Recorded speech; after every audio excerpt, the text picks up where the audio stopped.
नमस्ते कविता सर। जी, कैसी कैसी हैं कविता जी आप? सर मैं अच्छी हूँ सर। बढ़िया हैं। कहाँ से हैं आप वैसे? सर मैं दिल्ली से हूँ।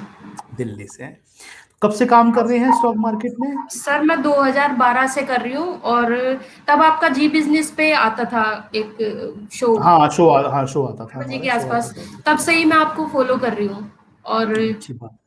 2012 से ही मार्केट में हूँ, और खूब लॉस खाया है। सारी जो फाइनेंस थी मेरे हस्बैंड की, वो मैंने सारी खत्म कर दी। तो अब कुछ कर पा रहे हो? अब कुछ कहीं सर से सीखा अब है, फिर कुछ करा आपका है? टेक्निकल कोर्स लिया था, तो उससे ठीक है। मतलब कि लॉस नहीं होता, प्रॉफिट अगर नहीं होता तो लॉस भी नहीं होता। टेक्निकल जब वो से। वो तो उसकी खासियत है, उस कोर्स की खासियत यही है। आपका प्रश्न पूछाएं, आप क्या प्रश्न है आपका? क्या पूछना सर चाह जो रहे हैं? और मेरे फ्रेंड्स ने पूछा है, आधे प्रश्न तो मेरे वैसे ही क्लियर हो गए हैं। वो हो ही जाते हैं सारे क्लियर। सर ठीक अभी है। जितनी मेरी कैपिटल है उस हिसाब से मैं, जैसे किसी भी स्टॉक में चाल आती है उसी टाइम पे ऑप्शन ले लेती हूँ, और ऑप्शन में अच्छा खासा जैसे रिटर्न आ जाता है, 100%, 300% भी आ जाता है। कई स्टॉक अभी जैसे गेट पे थे तो मैंने उसमें लिया, और मैंने खूब प्रॉफिट उसमें देखा है। लेकिन मैं रुक हम्म। नहीं, पेशेंस नहीं रख पाती। नहीं, अगर आप ऑप्शन में रख रहे हो तो ऑप्शन में काम करो तो पेशेंस रखनी भी नहीं है आपको। हम्म। ऑप्शंस में अगर आपने काम किया और वहां पेशेंस रखी तो सारा खेल खत्म हो जाएगा, क्योंकि ऑप्शन को तो एक ना एक दिन तो डेड होना ही है। उसका तो डेट पड़ी हुई है डेड होने की। तो ऑप्शन के अंदर तो पेशेंस रखनी भी नहीं है, वहां पे तो जो आया लिया खत्म भागे। वहां पे तो हम्म। छोड़ना, वहां तो जो आया खत्म करना है। ऑप्शन के अंदर स्टॉक में मैं हमेशा बोलता हूं कि काम आपको मतलब ज्यादा नहीं करना चाहिए, क्योंकि बहुत थोड़े से स्टॉक ऐसे हैं जहां पर ऑप्शन के अंदर लिक्विडिटी होती है, काम कर सकते हो। लेकिन अगर आपको उस चीज की समझ आ गई है, आप ठीक ठाक हो पा रहा है आपसे, तब भी ऑप्शन में तो पेशेंस बिल्कुल नहीं रखनी। हम्म। पेशेंस रखनी है आपके पास, या तो कैश में पड़ा हुआ है वो स्टॉक, या आपने फ्यूचर में भी ले रखा है तो भी आप क्या रोल ओवर तो कर सकते हो कम सर से कम। मेरी एक और प्रॉब्लम है, जब से मैंने ऑप्शन किए ना, मैं कैश में कुछ कर ही नहीं पाती। जितना भी प्रॉफिट होता है अपना विड्रॉ करके अपना एंजॉय करती हूँ। तो ये तो अच्छी बात है, आपने अगर अगर आपने ऐसा है, लेकिन मेरी फिर भी सलाह आपको कविता जी ये है कि कैश के अंदर जब भी आप स्टॉक लेके रखते हैं, उससे आपकी एक तरह आप खर्चा कर देते हो, निकाल के वो कर देते हो, वो ठीक है आपकी बात। लेकिन कोशिश ये करो, अगर मान लो आपको जो भी प्रॉफिट आया, आप अपना निकालो पैसा उसमें। आपको मान लो 20,000, 50,000, 1 लाख जो बन गया, उसमें से जो निकालना निकालो। उसमें से एक चीज को सोचो कि हाँ, मैंने इसमें 30% पैसा हमेशा कोई ना कोई स्टॉक लेके रखना है। जैसे गुल्लक होती थी हमारे पहले छोटे में, कहते थे ना कि जितने भी पैसे कमा के लाते हो कुछ गुल्लक में डाल दिया करो। इन्वेस्टमेंट जो है आपको करते रहना चाहिए, कुछ ना कुछ स्टॉक का आपको आइडिया है, सब कुछ पता है। 100 रुपए निकालते हो ना, 30 रुपए की कसम खा लो कि 30 रुपए मेरे को कुछ ना कुछ लेकर डालने हैं। एक बार 2-3 साल बाद वो 30-30% जो आपने जोड़ा हुआ है ना, वो अमाउंट बहुत बड़ा हो जाएगा आपका। और उसके अंदर इंक्रीमेंट भी आएगा, क्योंकि आप ऊपर की तरफ जा ही रहे हैं अभी तो हम।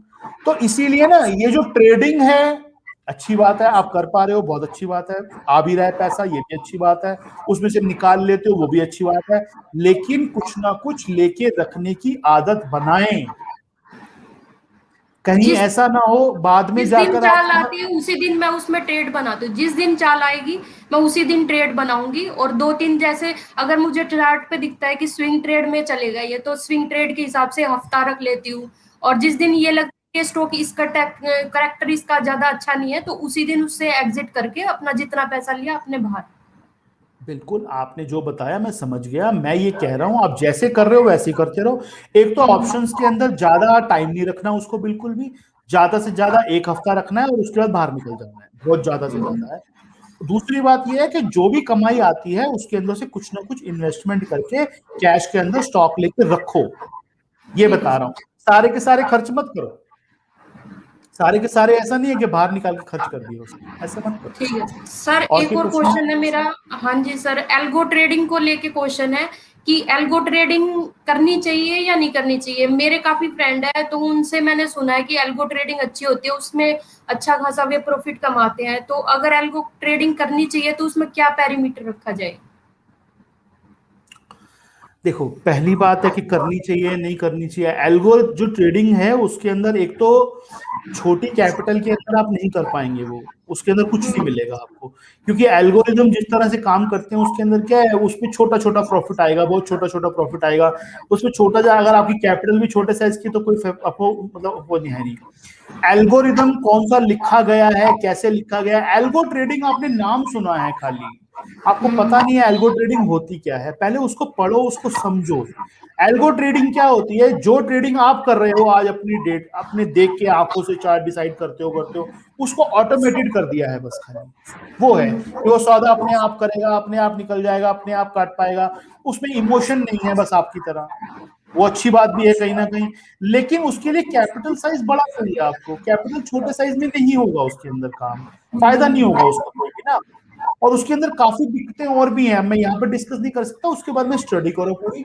एक वीडियो भी यूट्यूब पे है, सर मैंने मेरा आपका ख्याल वीडियो देखा था मैंने। बनाया हुआ है मैंने, हाँ, उसको देख लो एक बार। क्या साइडवेज में दिक्कत वो आई? काम नहीं करेगी। बिल्कुल नहीं कर सकता साइडवेज भी काम। साइडवेज के अंदर आप एल्गोरिदम आपको बर्बाद कर देगा एल्गोरिदम। और मार्केट जो है 70% टाइम जो है साइडवेज में रहती है, तो फायदा क्या है उसका? बाकी बुराई नहीं है करने में, लेकिन उसको समझना है पहली बात। दूसरी बात, कैपिटल का साइज बड़ा होना चाहिए आपका। ठीक है। ठीक है सर।